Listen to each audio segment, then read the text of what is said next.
Okay guys, so how to remove Delta search from Internet Explorer. So Internet Explorer is the easiest of them all. Okay, so let's do it. This is pretty simple. So first thing you need pick the search engine that you want. So I want Google to be my search engine, so that's what I'm gonna use here. Okay, there's something wrong here. So again, Google. Select the link, copy. You're gonna go to Internet Explorer. Click on the gear tool there, Internet Options. Replace that link in the internet, in Google, sorry. And click Apply. Next, go to Tabs, okay? Click on the tabs.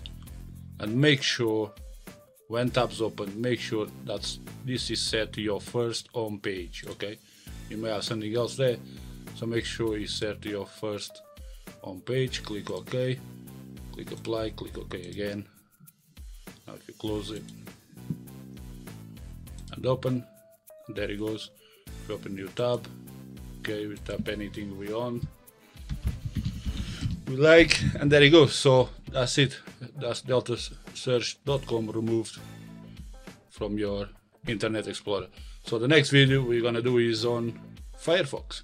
So please, if this video helped you, comment, rate and subscribe, leave comments, share with your friends, and if you got any requests or any other toolbars that you come across that I don't know of, leave a comment below or send us a email and I will do a video tutorial for you showing how to remove it. I'm Zenuns, thanks for watching, bye bye.